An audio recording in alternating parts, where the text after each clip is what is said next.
আজ পর্যন্ত কারো কাছে আমি মাথা নিচে করিনি। আজ শুধু তোমার জন্য পুলিশের কাছে আমাকে ছোট হতে হলো। তোমার লজ্জা লাগে না একটা মেয়ে হয়ে লোকের টাকা চুরি করতে? চুরি করার আমার কি উপায় আছে? বন্ধুদের সাথে পার্টি করা, শপিং করা, মেকআপ করাতে কি খরচা তুমি জানো? তুমি তো সব করতে আমার টাকা দাও না। তাই বলে তুমি চুরি করবে বৌমা? আমার ছেলে যেগুলো বলে সেগুলো তো করো না। হ্যাঁ, আপনার ছেলে কথা শুনে মানে তো পর্দা করতে হবে, নামাজ পড়তে হবে, বাড়ি বাইরে বেরিয়ে যাবে না। ওসব কাজ আমি পারবো না। এটা মডার্ন যুগ, ওইসব আর চলে না। শুধু মডার্ন যুগে না, ইসলামিক নিয়ম সারা জীবন ঘরে ঘরে চলবে। আর একটা কথা ভালো করে শুনে রাখো, আজ থেকে তোমার বাড়ি বাইরে বেরানো বন্ধ। তোমার ওই নিয়মে আমি চলবো না। আমি এক্ষুনি বাপের বাড়ি চলে যাব। বৌমা, তুমি বাপের বাড়ি যাও না। তুমি বাপের বাড়ি চলে গেলে আমাদের মান সম্মানের খুব ক্ষতি হবে। হ্যাঁ, আপনাদের আবার মান সম্মান আমাকে কেউ আটকাতে পারবে না। আমার সামনে থেকে সরে বলছি। তুমি বাপের বাড়ি যেও না, তোমাকে আমি খুব ভালোবাসি। তুমি চলে গেলে আমি কাকে নিয়ে থাকবো বলো? এই কথাটা আগে ভাবা দরকার ছিল। সরো আমার সামনে থেকে। তোমার কাছে আমি হাত জোড় করছি, আমাকে ছেড়ে তুমি যাও না।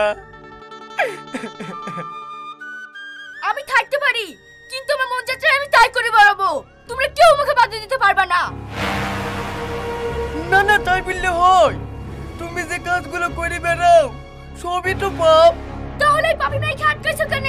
ছাড়ো আমাকে। এই বাবু, বৌমা চলে গেল, বৌমাকে আটকা। মা, ও খুব জেদি, ও আমার কথা শুনবে না। চলো ঘরে চলো।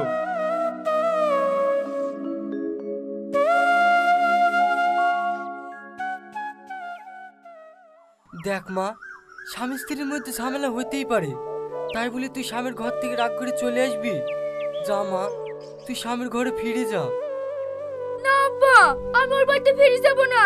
ওর বাড়িতে বন্দি না থেকে আমি স্বাধীনভাবে বাঁচতে চাই। তুই ঠিক বলেছি। আমার বোনে তুই ওর বাড়িতে বন্ধু থাকবি কেন? ওর সঙ্গে সংসার করতে হবে না। তুই ওকে ডিভোর্স দিয়ে চলে আয়, আমি তোর ভালো জায়গায় বিয়ে দেবো। বোনটাকে ভালো বুদ্ধি না দিয়ে উল্টো পাল্টা তো বলছি। 2 বছর পরে কোন ভালো ছেলেটির সাথে বিয়ে দিবি বলতো?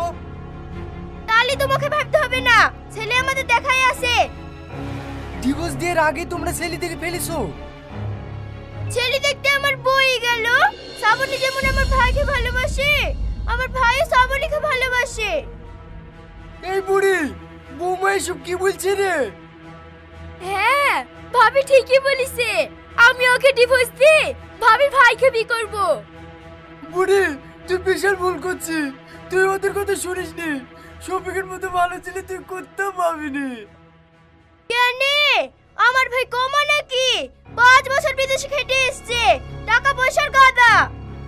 আব্বার কথা বাদ দাও তো। আব্বার অনেক বয়স হয়েছে, ভালো মন্দ বিচার করার ক্ষমতা নাই। তুই ঠিকই বলিস ভাই। আমি দুদিনের মধ্যে ওকে ডিভোর্স দেব। তুই তাড়াতাড়ি ব্যবস্থা কর।